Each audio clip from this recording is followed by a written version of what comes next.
Cada episodio es una batalla contra el olvido. Gracias por estar del lado de la memoria. Comencemos. Para entender cómo nace una de las fuerzas políticas más influyentes del siglo XX, las fuentes nos llevan a un lugar, la verdad, completamente inesperado. No es una fábrica, no es una mina. No, para nada.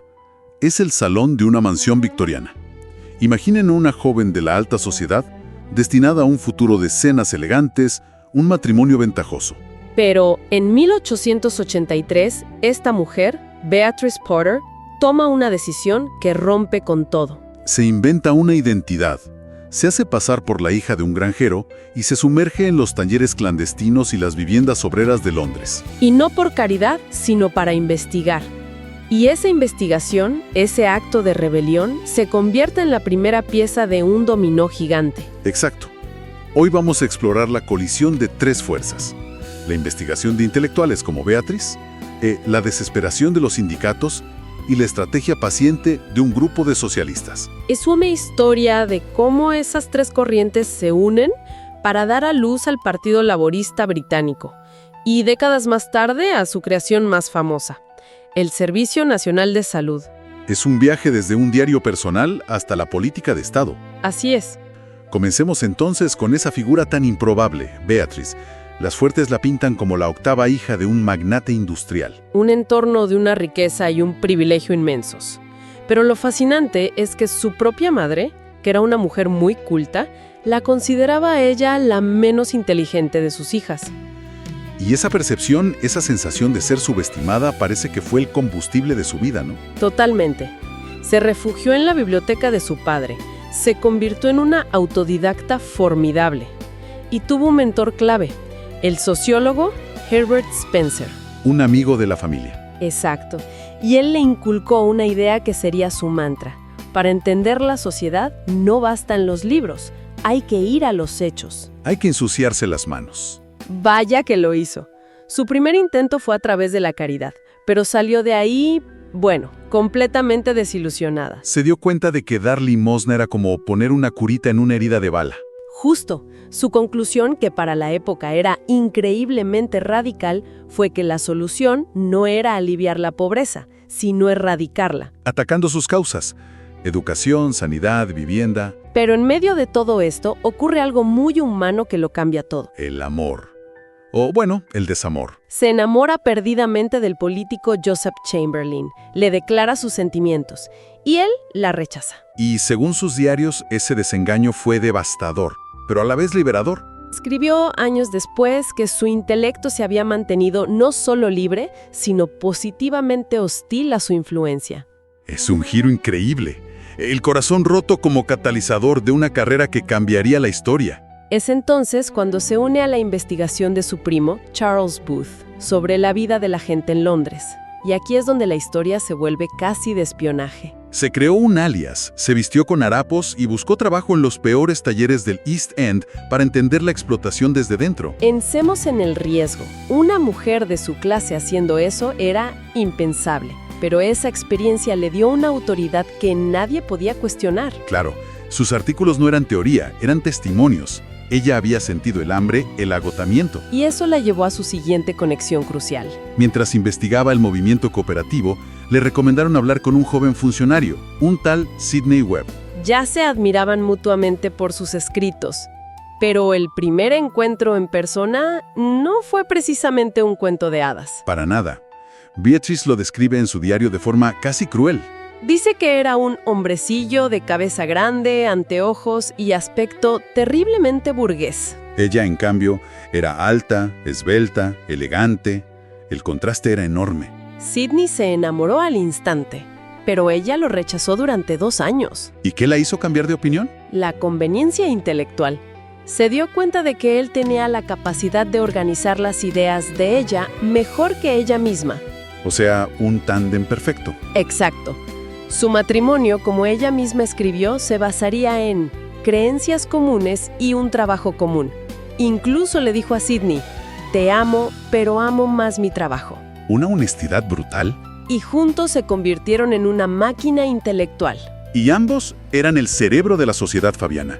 Este es un punto clave. ¿Qué era exactamente el socialismo fabiano? Suena mucho menos explosivo que el marxismo. Y esa era la idea. El nombre viene del general romano Fabio Máximo, el parsimaquinoso. El que vencía a sus enemigos esperando, desgastándolos poco a poco. Justo. Su estrategia era evolución, no revolución. Creían en la transformación gradual de la sociedad a través de la permeabilización de las instituciones. O sea, en lugar de tomar el palacio por la fuerza, querían convencer al funcionario que escribía las leyes dentro del palacio. Exactamente. Su lema era educar, agitar, organizar. Rechazaban la lucha de clases. Su método era la investigación exhaustiva, los datos irrefutables. Creían que la lógica y la moralidad obligarían a las élites a hacer reformas. Y su proyecto más ambicioso para educar fue la creación de una universidad. Un momento, ¿me estás diciendo que la London School of Economics, la LSE, La mismísima LSE, sí, una de las universidades más prestigiosas del mundo hoy en día, fue fundada con un propósito explícitamente socialista? fundada en 1895 por los Webb y otros fabianos. La idea original era que fuera un contrapeso a las visiones económicas de Cambridge y Oxford. Alucinante. Entonces tenemos estas dos corrientes. Por un lado, las ideas de los Webb, casi un plan maestro. Y por otro, un movimiento obrero masivo. Un movimiento que llevaba décadas luchando. Hay que mirar un poco atrás al cartismo de los años 40, que ya exigía el voto para los trabajadores. Aunque fracasó, dejó esa semilla, ¿no? La idea de que la lucha económica no es suficiente sin poder político. Correcto.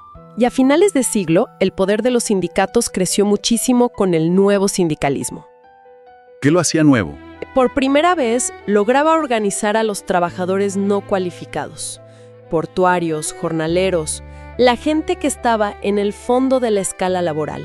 Y demostraron que incluso los más vulnerables, si se unían, podían paralizar la capital del imperio. Pero sus derechos legales eran increíblemente frágiles. Y todo explotó por un caso judicial. El caso Taft Vale, de 1901. Es imposible exagerar su importancia. Una compañía ferroviaria demandó al sindicato por las pérdidas de una huelga. Y para horror de todos, la Cámara de los Lores falló a favor de la empresa. ¿Y qué significaba eso en la práctica? Significaba que el arma principal de los trabajadores, la huelga, se convertía en un acto de suicidio financiero. Cualquier sindicato podía ser llevado a la bancarrota por organizar una huelga. Diputados en el Parlamento. La necesidad se convirtió en urgencia. Y ahí entra en escena Keir Hardie. Un minero escocés, una figura casi legendaria. Él ya llevaba años insistiendo en la necesidad de un partido independiente para los trabajadores. Era la conciencia del movimiento. Y el fallo de Taft Vale le dio el argumento perfecto para unir a todos. Y así llegamos a la reunión del 27 de febrero de 1900. Las fuentes describen una escena fascinante. Se juntaron delegados de los sindicatos, con sus manos curtidas, junto a los socialistas de clase media de la sociedad fabiana, como los Webb. Y no se gustaban necesariamente. Desconfiaban unos de otros. Para nada. Muchos líderes sindicales no eran socialistas y muchos socialistas veían a los sindicalistas como burócratas. Pero el enemigo común los unió. Formaron algo con un nombre muy vago, el Comité de Representación Laborista, el LRC. Su único objetivo era conseguir que hombres de la clase trabajadora fueran elegidos al Parlamento. No hablaban de socialismo, solo de representación. 6 años después, en 1906, ya con 29 diputados, se rebautizaron como el Partido Laborista. Y ahí es donde las piezas del rompecabezas se encajan. Tenemos las ideas reformistas de los Webb y los fabianos, y ahora tienen un vehículo político. ¿Cuál fue el primer gran intento de traducir eso en política real? El momento clave es el Minority Report, el informe de la minoría, de 1909. El gobierno había creado una comisión para reformar las leyes de pobres, que eran de la época de Dickens, básicamente. Beatrice Was fue nombrada miembro y, fiel a su estilo, no se conformó. Claro. Ella y Sidney redactaron un informe alternativo, en disidencia. Y ese documento es sencillamente el anteproyecto del estado del bienestar. Revolucionario. Proponía abolir por completo las leyes de pobres y la idea de caridad. Y en su lugar, defendía un estándar mínimo nacional de vida civilizada garantizado por el Estado. ¿Qué incluye ese estándar mínimo? Incluía un servicio nacional de salud, seguridad social para el desempleo y la vejez, inversión en educación, vivienda, incluso un salario mínimo. La idea central era que la pobreza no es un fracaso moral del individuo, sino un fallo de la sociedad. Exactamente. Es la mayor contribución de los webs al pensamiento social. Pero fue rechazado en su momento, ¿no? Era demasiado radical. Laborista durante décadas. Su hoja de ruta. Y su influencia fue subterránea pero inmensa. Tanto que 30 años después, el famoso informe Beveridge de 1942, la base del sistema de seguridad social británico, se apoyó masivamente en el informe de los Webb. en sus ideas y hasta en su estructura. Y el hombre que finalmente tuvo el poder para convertir ese informe en realidad fue Clement Attlee. El líder laborista que contra todo pronóstico arrasó en las elecciones de 1945, derrotando a Winston Churchill. El héroe de guerra. Es el cierre perfecto del círculo. El gobierno de Attlee, con Gran Bretaña en la bancarrota, se embarcó en el programa de reformas más ambicioso de su historia. Nacionalizó industrias clave, carbón, ferrocarriles. Y sobre todo, el 5 de julio de 1948, creó el Servicio Nacional de Salud, el NHS, y el moderno Estado del Bienestar. Las ideas que Beatrice Webb empezó a formular disfrazada en los barrios bajos de Londres 60 años antes. Se habían convertido en la política de Estado de una de las naciones más poderosas del mundo. Es una trayectoria asombrosa. Desde la rebelión intelectual de una mujer, pasando por la estrategia paciente de los fabianos y la lucha de los sindicatos. Una lección de cómo las ideas, la organización y la necesidad pueden converger para cambiarlo todo. Sin embargo, las fuentes también nos muestran que esta no es una historia con un final cerrado. Para nada. La tensión que existía en esa primera reunión en 1900 entre los socialistas idealistas y los sindicalistas pragmáticos nunca ha desaparecido. El Partido Laborista ha vivido en una lucha constante por su alma, pasando por el giro al centro del nuevo laborismo de Tony Blair hasta los debates actuales. Totalmente. Y esto nos deja con una reflexión final. Los Webb eligieron un camino muy específico, no la confrontación, sino la infiltración gradual de las instituciones. La pregunta que queda flotando ¿es la revolución más duradera aquella que se viste con traje de funcionario y aprende a hablar el lenguaje del poder? Y sobre todo, ¿qué se pierde del ideal original cuando se elige el largo y sinuoso camino de transformar el sistema desde dentro?